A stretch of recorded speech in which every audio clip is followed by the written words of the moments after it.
नमस्कार, आप देख रहे हैं जन टीवी और मैं आपके साथ आकांक्षा पारिक। खबरों की शुरुआत करेंगे, लेकिन उससे पहले नजर डालते हैं हेडलाइंस पर। सीएम धामी सरकार के 3 साल पूरे होने पर कार्यक्रम, रुद्रपुर में किया रोड शो, उधम सिंह नगर में की जनसभा।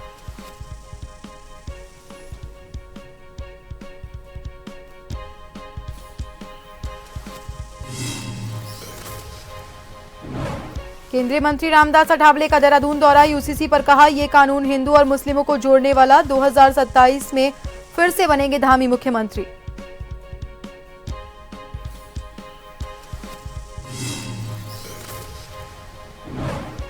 उत्तराखंड में बिहार दिवस मनाने की घोषणा का विरोध, हल्द्वानी में पहाड़ी आर्मी ने सरकार का फूका पुतला, कहा बिटौली सप्ताह मनाना चाहिए।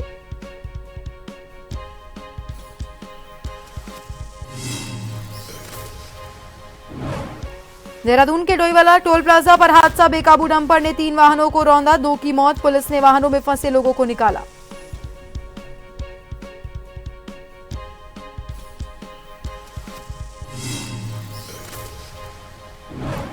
और 4 धाम यात्रा के लिए श्रद्धालुओं में उत्साह, 6 लाख से ज्यादा ने रजिस्ट्रेशन कराया, केदारनाथ के लिए 2 लाख पहुंचा आंकड़ा।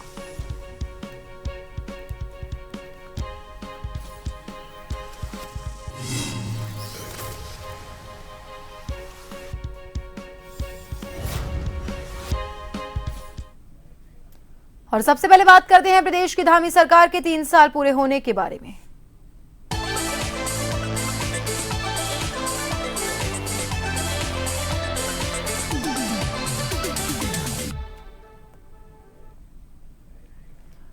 उत्तराखंड में धामी सरकार के 3 साल पूरे होने के मौके पर प्रदेश भर में एक कार्यक्रम आयोजित किए जा रहे हैं और इसी के तहत सीएम पुष्कर सिंह धामी उधम सिंह नगर के दौरे पर रहे, जहां रुद्रपुर में आपको बता दें कि उन्होंने रोड शो किया। इसके साथ ही इस दौरान जगह जगह पर उनका स्वागत किया गया, जिसके बाद सीएम धामी सरकार के 3 साल पूरे होने के मौके पर आयोजित कार्यक्रम में शामिल हुए। यहां उन्होंने सरकार की उपलब्धियां गिनाई।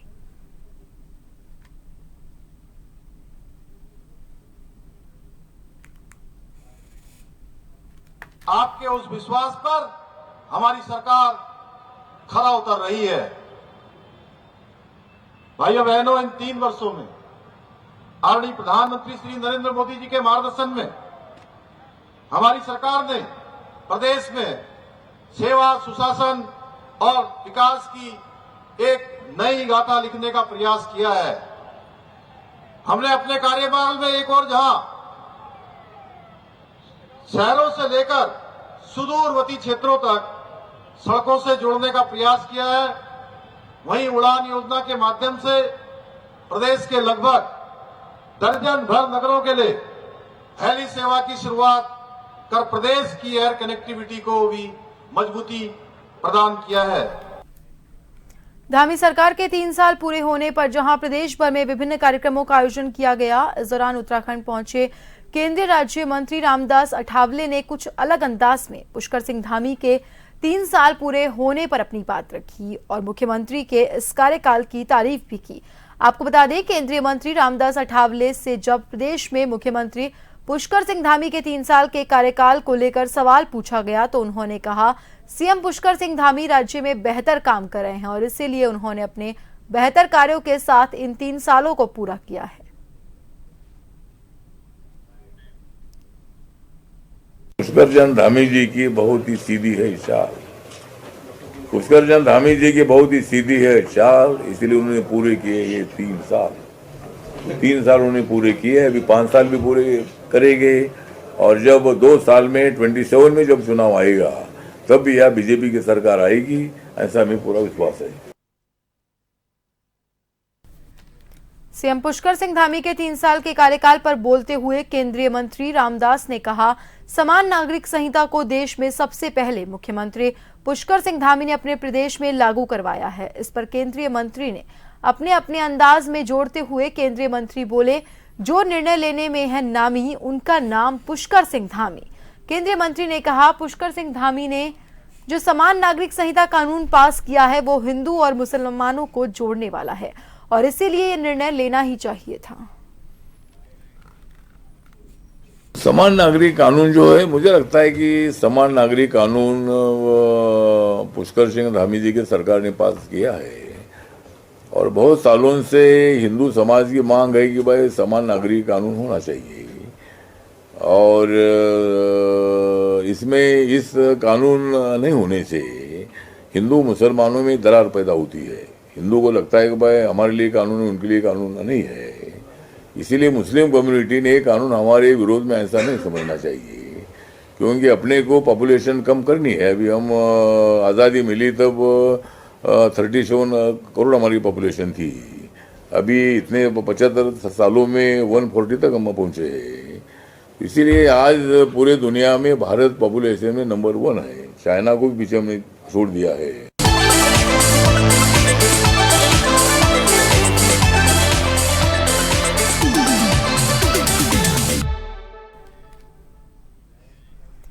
देहरादून में आज एसडीजी अचीवर्स अवार्ड समारोह का आयोजन किया गया, जिसमें बता दें कि सीएम पुष्कर सिंह धामी ने भी शिरकत की। इस दौरान सीएम धामी ने उत्कृष्ट कार्य करने वाले लोगों को सम्मानित किया।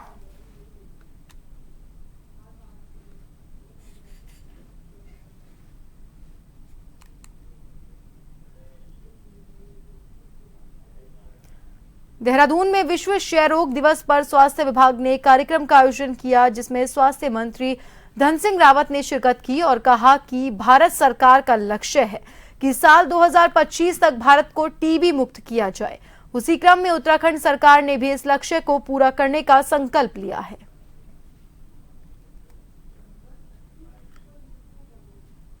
आज विश्व टीबी दिवस के रूप में पूरे देश में कार्यक्रम हो रहे हैं और हमारे माननीय प्रधानमंत्री जी का और देश के स्वास्थ्य मंत्री जी का आग्रह है पूरे देश से और पूरे प्रदेशों से कि 2025 तक पूरे देश को टीबी मुक्त करें।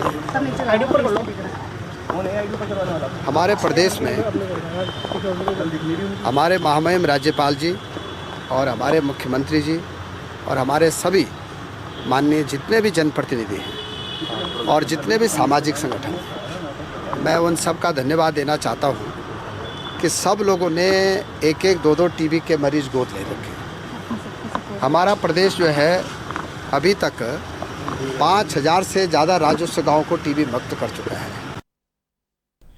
हल्द्वानी में उत्तराखंड सरकार के खिलाफ बड़ा प्रदर्शन हुआ। पहाड़ी आर्मी के कार्यकर्ताओं ने सरकार का पुतला फूंक कर विरोध दर्ज कराया और नारेबाजी की। उनका कहना है उत्तराखंड सरकार पहाड़ी हिंदुओं की परंपराओं को नजरअंदाज कर रही है और बाहरी प्रभाव में फैसले ले रही है। दरअसल सरकार ने उत्तराखंड में 9 दिवसीय बिहार दिवस मनाने की घोषणा की, जिसका पहाड़ी आर्मी ने कड़ा विरोध किया है। नैनीताल जिला अध्यक्ष मोहन कांडपाल ने कहा, हमारा प्रदेश पहाड़ी है, हमारी अपनी संस्कृति और रीति रिवाज है। सरकार को बिहार दिवस की जगह भिटौली सप्ताह मनाना चाहिए, जो पहाड़ी हिंदुओं की परंपरा का हिस्सा है। प्रदर्शनकारियों ने सरकार पर वोट बैंक की राजनीति करने का आरोप लगाया और उनका कहना है जब राज्य को स्थायी राजधानी नहीं दी गई तो ऐसे फैसले क्यों लिए जा रहे हैं। उन्होंने सरकार को चेतावनी दी, अगर उनकी मांगे नहीं मानी गई तो वो सड़कों पर बड़ा आंदोलन करेंगे। हमारे उत्तराखंड के जो रीति रिवाज है, जो रस्म रिवाज है, जो यहाँ की संस्कृति है, वो है कि अपने बेटियों को, अपने बहुओं के लिए जो है वह भिटौली दिया जाता है। तो भिटौली सप्ताह मनाने के बजाय ये देखो इनके दिमाग में पता नहीं कौन सा ऐसी बात आ रही है कि वहाँ बिहार सप्ताह मना रहे हैं। ये वोट बैंक की जो राजनीति इनकी चल रही है, ये हम इसका विरोध कर रहे हैं। बिहार के लोगों को बुला करके यहाँ पर बिहार दिवस मना रहे हैं, जबकि चैत्र का महीना होली के दिन से भिटौली शुरू हो जाती है। तो इसको भिटौली के रूप में जो है मनाया जाना चाहिए था, जो कि उत्तराखंड सरकार ने नहीं किया। इसका हम पहाड़ी आर्मी जिला नैनीताल से इसका पुरजोर विरोध करते हैं महोदय। हाईकोर्ट के आदेश के बाद अब देहरादून की सड़कों पर तेज रफ्तार वाहन वालों पर तुरंत कार्रवाई होगी। नई व्यवस्था के तहत जब भी कोई वाहन तेज रफ्तार से चलेगा तो उसके मालिक के साथ नजदीकी थाना पुलिस नियंत्रण कक्ष और गश्त पर निकले पुलिसकर्मियों को तुरंत अलर्ट मिल जाएगा और उसके बाद वाहन स्वामी के खिलाफ कार्रवाई की जा सकेगी। ये व्यवस्था सबसे पहले देहरादून से शुरू की जा रही है और देहरादून में टीम जगहों पर तेज गति ट्रैक करने वाले कैमरे लगाए गए हैं। साथ ही अगर ये ट्रायल सफल हो जाता है तो प्रदेश के अन्य जनपदों में भी इस तरह की व्यवस्था शुरू की जाएगी। माननीय न्यायालय के द्वारा निर्देश दिए गए थे एक PIL के अधीन, तो इसमें हम लोग देहरादून में एक ट्रायल बेसिस पे कर रहे हैं, क्योंकि हमारे पास अभी उतने संसाधन अभी है नहीं। तो 3 जगह पर हम लोगों ने अभी कैमरे फिक्स किए हैं, जो रडार गन जो होते हैं उसको इंटीग्रेट किया है। तो उसमें जो ओवर स्पीड वगैरह जो रहता है उन लोगों का उनको इंटरसेप्ट करके फिर जो ऑनर को भी और जो भी इन्फोर्समेंट एजेंसी है, चाहे वो ट्रैफिक का हो या लोकल, उसमें पुलिस वाले भी हमने उसको इंटीग्रेट किया है। तो वो SMS जा रहे हैं और उसमें फिर चूंकि आप जान रहे हैं कि जैसे कोई भी जगह है तो वॉल्यूम बहुत ज़्यादा है ट्रैफिक का ना, तो हम लोग उसको फिर तत्काल और बाद में उसको हम लोग उसके चालान वगैरह या उसकी कार्रवाई हम लोग कर रहे हैं, हमने शुरू कर रखा है। खबर रामनगर से है। यहां सैकड़ों की संख्या में महिला और पुरुष ग्रामीणों ने तराई पश्चिमी वन विभाग के कार्यालय में पहुंचकर DFO कार्यालय का घेराव करते हुए जमकर प्रदर्शन करते हुए सभा की। ग्रामीणों के आंदोलन को संगठनों के प्रतिनिधियों द्वारा अपना समर्थन भी दिया गया। आपको बता दें, तराई पश्चिमी वन विभाग द्वारा ग्राम छोई में चांदनी सफारी पर्यटन जोन खोलने की तैयारी जारी है, जिसका ग्रामीण लंबे समय से विरोध कर रहे हैं और इसके खिलाफ ग्रामीणों द्वारा पूर्व में भी धरना प्रदर्शन करने के साथ महापंचायत का आयोजन भी किया जा चुका है।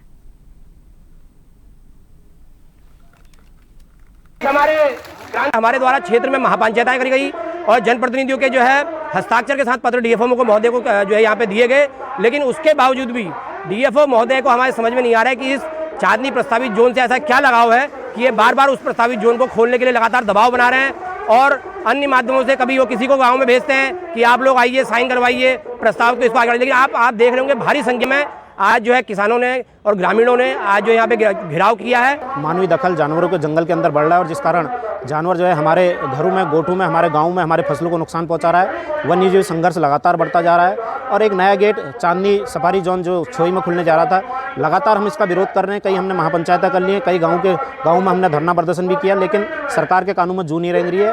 और आज पुनः हमने DFO कार्यालय का घेराव करने के लिए तमाम ग्रामीण यहाँ पर उमड़। और फिलहाल के लिए रुकेंगे एक ब्रेक के लिए।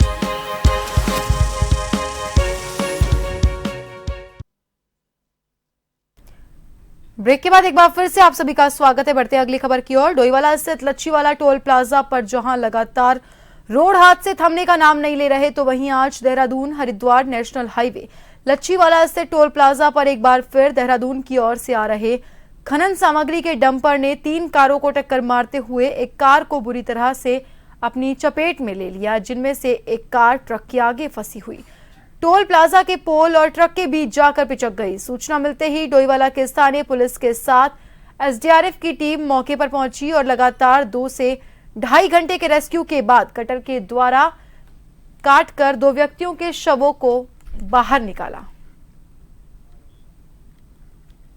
यहाँ पर जो हमें सूचना मिली थी कि एक डंपर से एक गाड़ी की टक्कर हुई है, जिसमें कि कुछ लोगों की मृत्यु होनी संभावित है।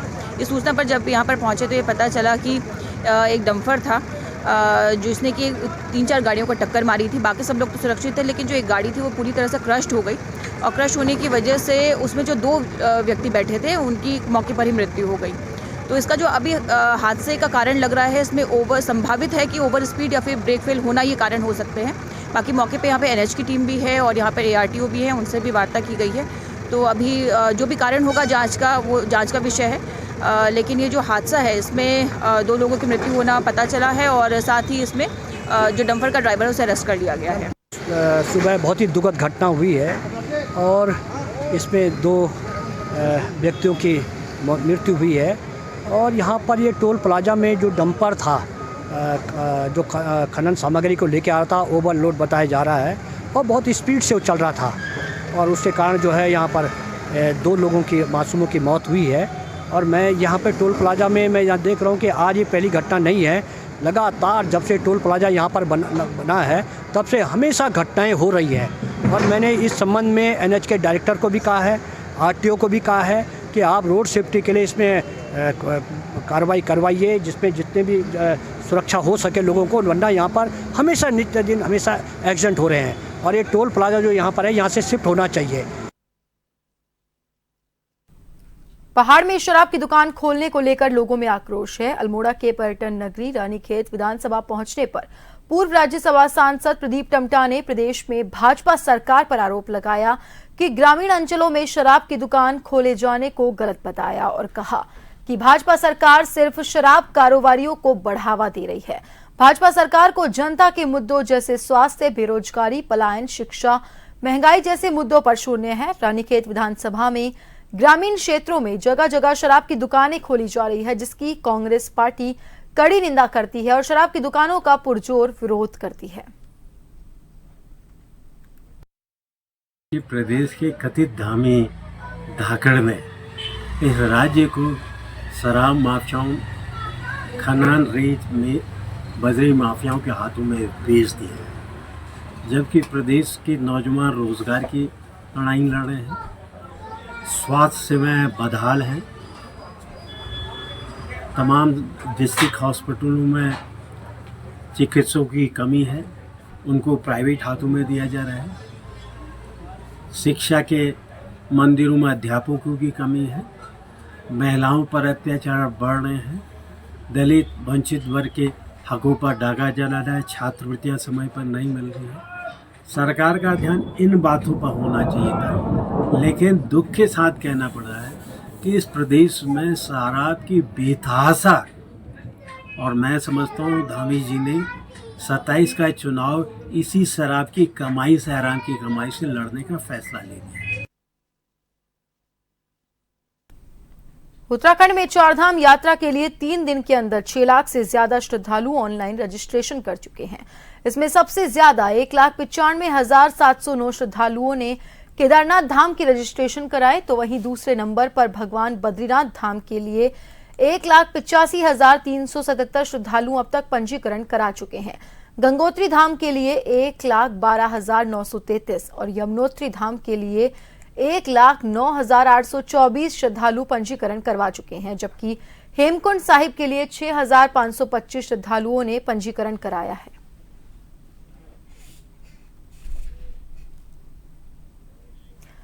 सीएम पुष्कर सिंह धामी के सख्त निर्देश पर उत्तराखंड में पुलिस प्रशासन की ओर से अवैध मदरसों के खिलाफ एक्शन जारी है। बता दें कि अभी तक 100 से भी ज्यादा अवैध मदरसों को सील किया गया।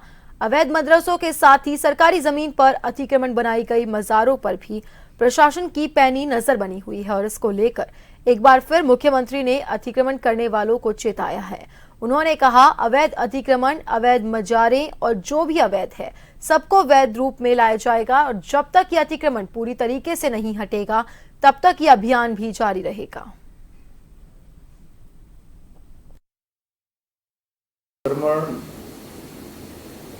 अवैध मजारें, अवैध जो भी हैं, जो इलीगल है, सबको लीगल रूप में लाया जाएगा और जब तक ये अतिक्रमण पूरी तरह से इंक्रोचमेंट नहीं हटाया जाएगा, नहीं हटेगा, तब तक ये अभियान जारी रहेगा। और ये काम केवल शुरू करने के लिए नहीं है, ये काम बिल्कुल पूरी तरह से साफ सफाई करने के लिए। उधम सिंह नगर के खटीमा में सेवा सुशासन विकास के 3 साल पूरे होने पर जनजातीय शिविर के तहत एक गोष्ठी का आयोजन हुआ, जिसमें भारी संख्या में लोगों ने उपस्थिति दर्ज कराई। इस दौरान बीडीओ धर्मेंद्र सिंह कन्याल ने बताया, मुख्यमंत्री धामी के प्रयासों को पूरा करने में हमारा पूरा सहयोग रहेगा। नगर पालिका अध्यक्ष रमेश चंद्र जोशी ने सीएम धामी को बधाई दी। कार्यकाल में 3 वर्ष पूरे हुए हैं, ये बेहद बेमिसाल रहे हैं और सेवा सुशासन का जो उनका सपना था विकास का, वो पूरा हुआ है और आगे भी अनवरत जारी रहेगा और इस क्षेत्र का भी विकास हो रहा है और पूरे प्रदेश का विकास हो रहा है और देश का भी विकास हो रहा है। और हमारे स्थानीय लोग इस पर पूरा अपनी भागीदारी निश्चित कर रहे हैं और ये प्रदेश माननीय मुख्यमंत्री जी के विकास के कार्यों से बहुत तीव्र गति से आगे बढ़ रहा है। तो इस अवसर पर एक जनजातीय शिविर का आयोजन भी विकासखंड में सेवा दिवस के रूप में मनाया गया और यहाँ पर भारी संख्या में विभिन्न क्षेत्रों के, ग्रामीण क्षेत्रों के हमारी जनता उपस्थित थी और हम माननीय मुख्यमंत्री जी के नेतृत्व में सशक्त और आत्मनिर्भर उत्तराखंड के प्रयास को आगे बढ़ाने का कार्य हम सभी की ओर से किया जा रहा है। उत्तराखंड में 30 अप्रैल से चारधाम यात्रा शुरू होने जा रही है, जिसको लेकर लगातार तैयारी जारी है। इस बार पिछली बार से भी ज्यादा श्रद्धालुओं के पहुंचने की संभावना है, जिसको व्यवस्थित तरीके से करने के लिए सीएम पुष्कर सिंह धामी अलग अलग विभागों की बैठक कर रहे हैं। इस पर जानकारी देते हुए सीएम ने कहा, चारधाम यात्रा को और व्यवस्थित करने के लिए हम चारधाम यात्रा परिषद का गठन करने वाले हैं, जो यात्रा को विधिवत रूप से संचालित करेगी। उन्होंने बताया, नए होम स्टे और होटल बनाए जा रहे हैं। धामों के आसपास के स्थानों को डेवलप करने पर भी विचार कर रहे हैं। रजिस्ट्रेशन की व्यवस्था और अन्य व्यवस्थाएं अच्छी हो, इसके लिए हम विभागों की समीक्षा कर रहे हैं। यात्रा प्रारंभ होने से पहले भी अभी भी बैठकें होनी है।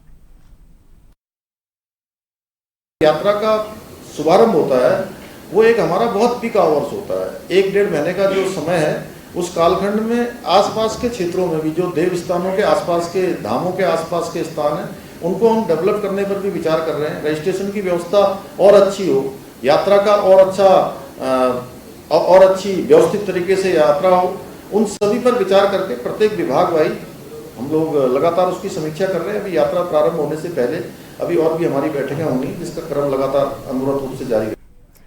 हरिद्वार में शिवालिक नगर पालिका की प्रथम बोर्ड बैठक को लेकर विवाद लगातार गहराता जा रहा है। वार्ड नंबर 7 के सभासद अमरदीप सिंह ने नगर पालिका अध्यक्ष राजीव शर्मा पर गंभीर आरोप लगाए। सभासद ने कहा, अध्यक्ष जानबूझकर बोर्ड बैठक करने से बच रहे हैं ताकि भ्रष्टाचार से जुड़ी बातों को छिपाया जा सके। अमरदीप सिंह ने कहा, अध्यक्ष अपनी जीत का जश्न मनाने में व्यस्त हैं, तो कभी दिल्ली तो कभी वृंदावन की यात्रा पर जा रहे हैं। उन्होंने नगरपालिका की कार्यप्रणाली पर भी सवाल खड़े किए और आरोप लगाया कि नगरपालिका में भ्रष्टाचार हो रहा है, जिससे जनता के विकास कार्य ठप पड़े हैं। अधिशासी अधिकारी ने कहा, अध्यक्ष के साथ लगातार बातचीत हो रही है और उनके हरिद्वार लौटने के बाद जल्दी ही बोर्ड की बैठक आहूत की जाएगी। चलती है क्योंकि यहाँ जो चुने हुए सांसद हैं, है ना, वो वहां आपके प्रश्न उठा रहे हैं कि नहीं उठा रहे। इस तरीके से आपके सभासद, आपके अध्यक्ष आपका काम कर रहे हैं कि नहीं कर रहे, लोगों को ये पता होना चाहिए। ऐसा तो नहीं कि वो चाय समोसा खाकर वापस आ जाते हैं। इसलिए मेरा निवेदन ये है कि अध्यक्ष जी को प्रदीप बत्रा जी की तरह माफी ना मांगनी पड़े। ये जो बोर्ड बैठक है, ये खुले में कैमरे के सामने, मीडिया के सामने होनी चाहिए, ताकि लोगों को पता चले सच क्या हो रहा है। इसमें 7 फरवरी को हमारी पहली बोर्ड की बैठक हुई थी, उसमें वो औपचारिक बैठक हुई थी। इस संबंध में माननीय अध्यक्ष जी से मेरी लगातार बात चल रही है, तो संभवतः मार्च एंड में बोर्ड की बैठक के लिए उन्होंने बोला है, क्योंकि बोर्ड की बैठक बुलाने का अधिकार क्षेत्र माननीय अध्यक्ष महोदय का है, तो उन्होंने मार्च लास्ट में बैठक करने का मुझे बताया गया है। और फिलहाल के लिए बुलेटिन में इतना ही। बने रहिए जन टीवी के साथ। नमस्कार।